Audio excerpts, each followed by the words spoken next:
पड़ोसी देश नेपाल में अभी भी अनिश्चितता का माहौल है। जेएनजी के आंदोलन ने वहां की वर्तमान सरकार को उखाड़ कर फेंक दिया है, लेकिन अब नेपाल की सत्ता किसके हाथ में जाएगी, इस विषय पर अभी अनिश्चितता बरकरार है। इसी विषय पर राष्ट्रीय प्रस्तावना न्यूज के ब्यूरो चीफ पीयूष त्रिपाठी ने संपादक समन्वय अभयानंद शुक्ल से खास बातचीत की।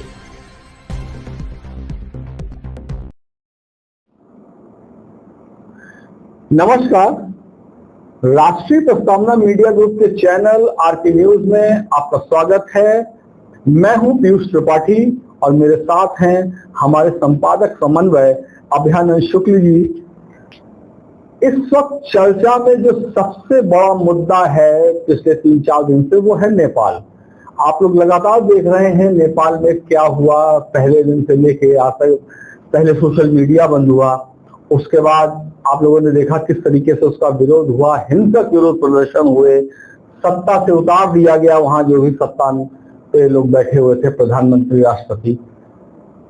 आखिर अब क्या माहौल है, इस बारे में अभयानंद जी से पूछते हैं। अभयानंद जी, नेपाल में क्या माहौल है? क्या कुछ शांति हुई है? क्या आप देख पा रहे हैं? पीयूष जी, वहां के छात्रों ने, युवाओं ने, जिनको जेएनजी कहा जाता है, जी जी, उन्होंने ऑनलाइन एक आंदोलन चलाया और खास बात रही कि उस आंदोलन का कोई नेता नहीं था। और अभी भी जो चर्चाएं हैं वो सारे लोग कह रहे हैं कि हमारा कोई नेता नहीं, हम सब नेता हैं। तो बिना नेता के ये आंदोलन चला और 17 साल की लोकशाही, जिसको लोकतंत्र कहा जाता है, उसको 34 घंटे में, 1.5 दिन कह लीजिए, 34 घंटे कह लिए, तो 34 घंटे में निपटा दिया और सरकार को इस्तीफा देना पड़ा। वहां के प्रधानमंत्री केपी शर्मा ओली पर इतना दबाव पड़ा कि उन्होंने इस्तीफा दे दिया। और खास बात ये कि उनका इस्तीफा मंजूर करने के बाद प्रधानमंत्री रामचंद्र पौंडेल ने भी इस्तीफा दे दिया। हालांकि उनसे कहा गया है कि अगली व्यवस्था होने तक आप बने रहिए। तो सरकार, नई सरकार बनाने के लिए, अंतरिम सरकार बनाने के लिए जो चर्चाएं हो रही हैं उसमें वो भी शामिल हैं। सेना लगातार लगी हुई है और चर्चाओं का दौर जारी है। इस समय स्थिति यह है कि कल से कुछ स्थितियां नॉर्मल हुई हैं जब से सेना ने कंट्रोल लिया है। सेना ने भी कह दिया था, जब पुराने जो इसके पहले के ओली साहब के प्रधानमंत्री, उन्होंने सेना से कहा था भाई ऐसा है कि अब देखिए स्थितियां खराब हो रही हैं, तो सेनाध्यक्ष ने साफ साफ कह दिया था भाई जब तक आप रहेंगे हम कुछ न करेंगे, आप इस्तीफा दे दीजिए, उसके बाद हम पोजीशन संभाल लेंगे। और कल शाम को जब उन्होंने इस्तीफा दिया है, सेना ने मोर्चा संभाल लिया है। तो स्थितियां धीरे धीरे धीरे धीरे कंट्रोल में आ रही हैं। लेकिन इस आंदोलन की आड़ में जेल ब्रेक हुई, सुप्रीम कोर्ट फूंक दिया गया, संसद फूंक दी गई। तो मेरी समझ में ये नहीं आ रहा है कि आपकी नाराजगी नेताओं से थी, पक्ष के थे या विपक्ष के थे, तो लेकिन आपने संसद को फूंक दिया, आपने सुप्रीम कोर्ट को फूंक दिया। इसका मतलब इस आंदोलन में कहीं न कहीं जो है कोई अराजक तत्व, क्योंकि मुझे लगता है कि ये जो जेल ब्रेक की घटनाएं हुई हैं, जो ये जेल से निकले हैं सब, तो इसमें शामिल हो गए हैं। और ये लूटपाट जो हुई है, आगजनी जो हुई है, वो उसमें ये लोग शामिल हैं। जी जी। तो क्योंकि उसके बाद का ट्रेंड देखिए कि सिर्फ आगजनी नहीं हो रही है, घरों में घुस के लूट हो रही है, पैसे लूटे जा रहे हैं, गहने लूटे जा रहे हैं, रिकॉर्ड लूटे। अब सुप्रीम कोर्ट के रिकॉर्ड जला दिए। क्यों जला दिए? इसलिए जला दिए कि सारे लोगों का उसमें रिकॉर्ड है, चोरी चमारी का, मुकदमों का। तो ना रिकॉर्ड रहेगा ना मुकदमा होगा। जी जी। पता चला कि आधे से ज्यादा फाइलें जल गई सुप्रीम कोर्ट। ये साजिश है क्या? इस तरीके हो सकता है, क्योंकि छात्रों के आंदोलन से शुरू हुआ ये था, लेकिन उसके बाद एक दिन बाद ये लगा, जब जेल ब्रेक वगैरह होने लगी, तो उसके बाद तो यही लग रहा है कि भाई कहीं कहीं अराजक तत्व इसमें घुस गए थे। तो 1.5 दिन तक जब तक आंदोलन की तरह रहा, इस्तीफा हो गया, तो लेकिन मतलब दूसरे दिन सुबह से जो है चीजें बदलने लगी और ये स्थितियां बिगड़ गई। तो अब तो आंदोलन बड़ी खराब स्थिति में था, लेकिन आज कुछ कंट्रोल में है। आज दिक्कत है, लेकिन दूसरी दिक्कत है। आज दिक्कत यह है कि सेना जब सारे पक्षों से बात कर रही है कि अंतरिम सरकार कौन कैसे बने, कौन उसका मुखिया होगा, उस पर चर्चा के लिए, तो जन जी के जितने कार्यकर्ता हैं सब सेना मुख्यालय के सामने खड़े होकर आंदोलन कर रहे हैं। कोई कह रहा है कि बाहर करो ये चर्चा, कोई कह रहा है सुप्रीम कोर्ट में जाकर करो, कोई सबके अपने अपने वो है। तो जब भीड़ होती है तो हाँ, तो ये कुल मिला के मामला है। तो स्थितियां ये कह सकते हैं कि पूरी तरह तो नहीं, लेकिन काफी हद तक नियंत्रण में है। लेकिन चूंकि बॉर्डर सारे ब्लॉक हो गए हैं, जी जी, तो बॉर्डर पर 8-8 किलोमीटर लंबी सड़कों की, ट्रकों की और गाड़ियों की लाइन है और नेपाल तक चीजें आ नहीं पा रही हैं, सप्लाई लाइन बंद है। तो नेपाल के लोगों को भी दिक्कत शुरू हो गई है। लेकिन यह है कि अब पहले से काफी बेहतर है, चीजें सुधर रही हैं।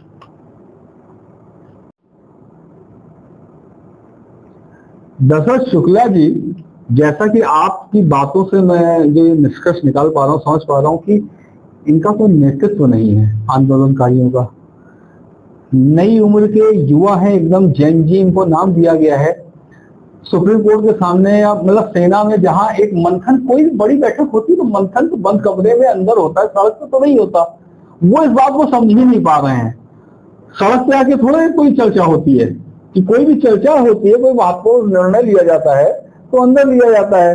नेता कोई है नहीं, इसमें कोई कुछ कह रहा है, कोई कुछ कह रहा है, सभी अपने को नेता कह रहे हैं।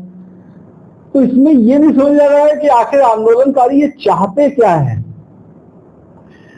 दरअसल जी आप बिल्कुल सही कह रहे हैं कि नए युग के लड़के हैं और इनको नहीं मालूम कि राजनीति क्या होती है, कूटनीति क्या होती है, कैसे बैठक होती है, क्या होता है, उसका क्या डेकोरम होता है, क्या चीजें होती हैं। लेकिन है कि उन्होंने एक आंदोलन किया है, उस आंदोलन के बाद ये चीजें निकल के आई हो कि भाई एक नई सरकार बननी है, तो उनको लगता है कि हमारी बात भी सुनी जाए। स्वाभाविक है, लेकिन उनको ये बात समझनी चाहिए कि सरकार चलाने के लिए अनुभव जरूरी है, उम्र होना जरूरी है। बिना उसके आप सरकार नहीं चला सकते। ये ठीक बात है कि सरकार के सलाहकार जो बाकी हो वो युवा हो, लेकिन एक बुजुर्ग होना चाहिए जो उसका मुखिया हो, ताकि सरकार ठीक ठाक चलेगी।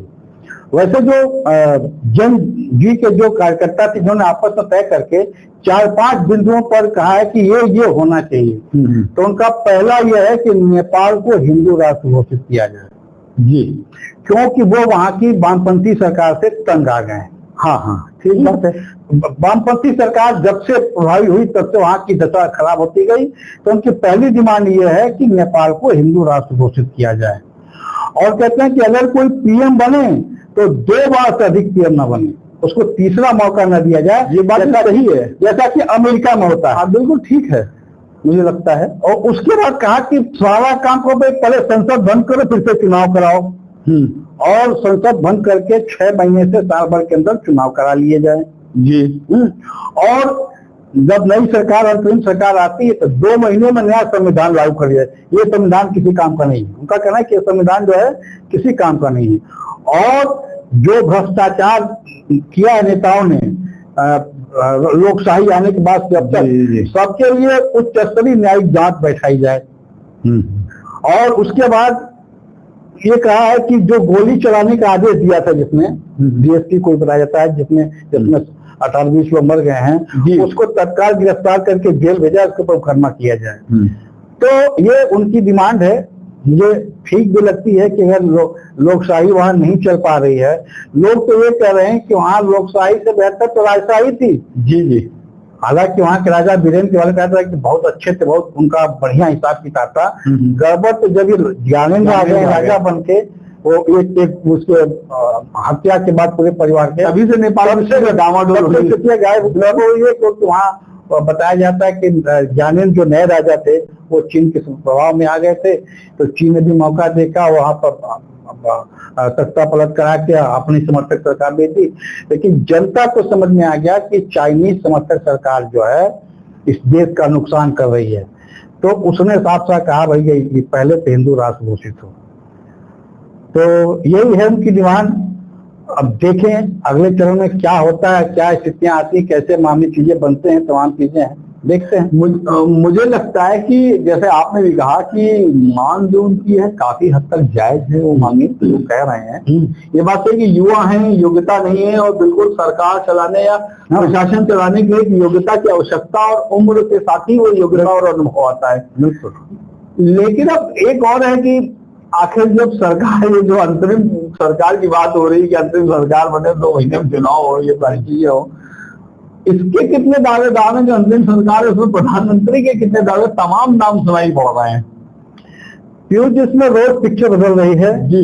कल शाम से शुरू हुआ, मतलब वार्ता के पहले से शुरू हो गया कि वहां पर जो काठमांडू के मेयर हैं बालेन्द्र शाह जी, हाँ, और उन्होंने क्योंकि बताता है कि उनकी उम्र ज्यादा थी, इसलिए उन्हें सीधे शामिल नहीं हुए उसमें, तो उन्होंने आंदोलन को समर्थन दिया था।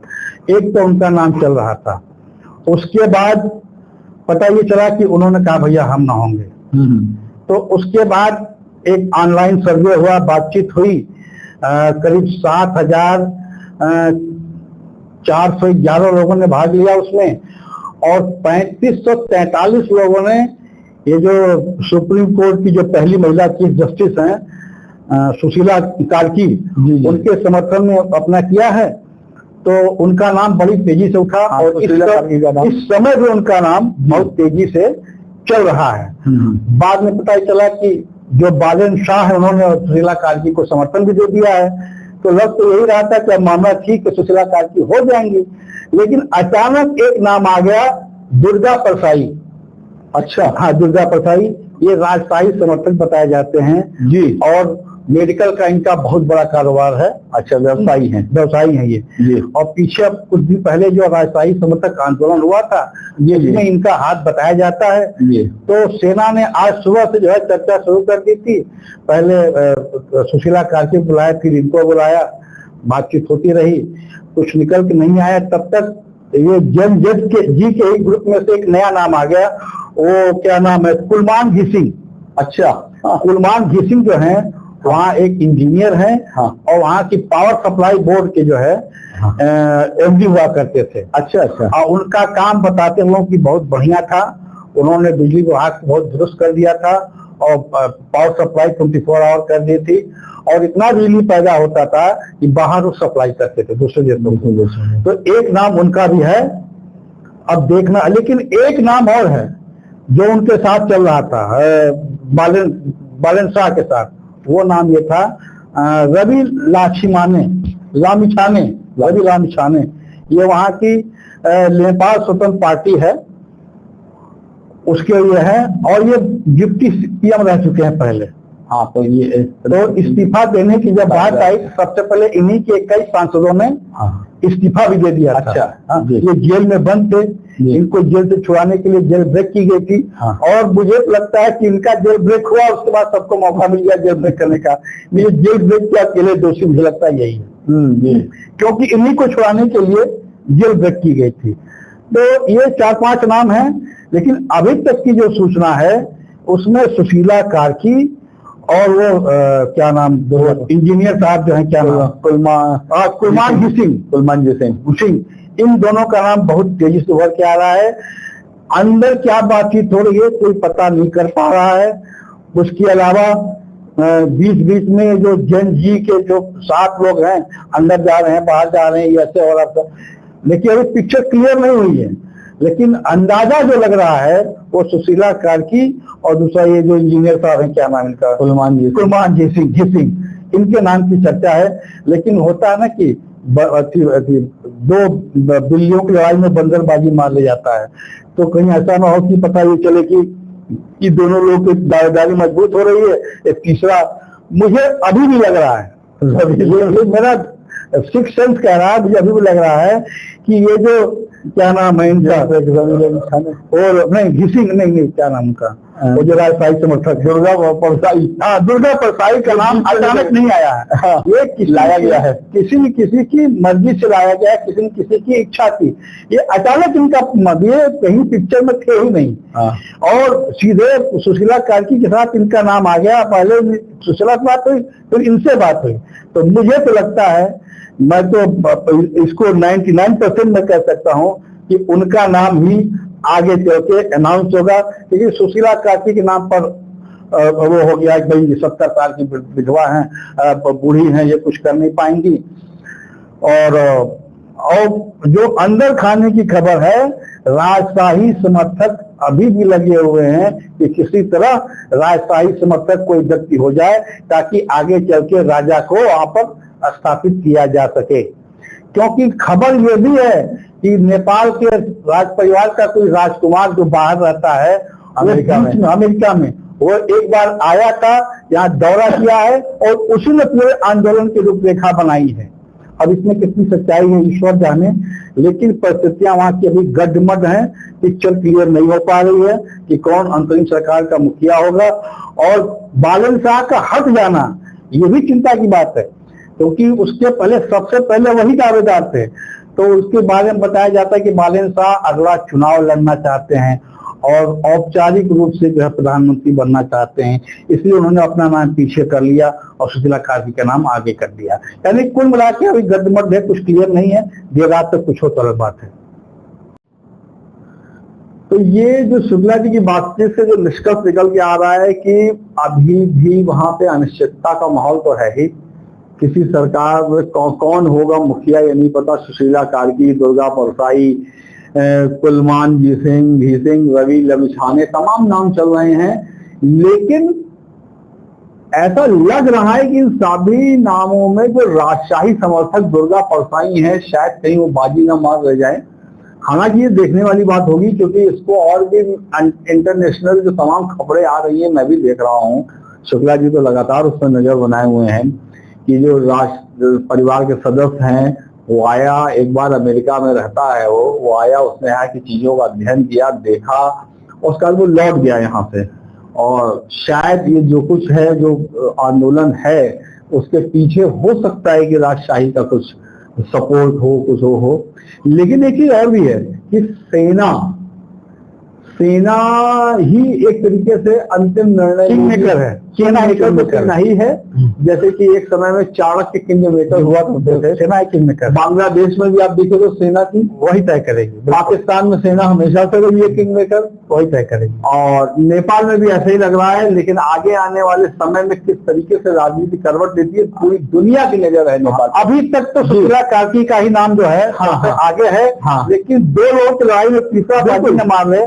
मैं सिर्फ इतनी बात कह रहा हूँ। जी बिल्कुल, आप सही कह रहे हैं। राजनीति में कुछ भी संभव होता है, और राजनीति में अक्सर वो होता है जो पर्दे के पीछे होता है, जो सामने नहीं होता है। वही जिसका नाम बहुत चलता है वो नहीं होता है, जिसका नाम बहुत चलता है वो हमेशा पीछे रह जाता है। तमाम उदाहरण हम लोग अपने देश में भी राजनीति में देखते चले आ रहे हैं।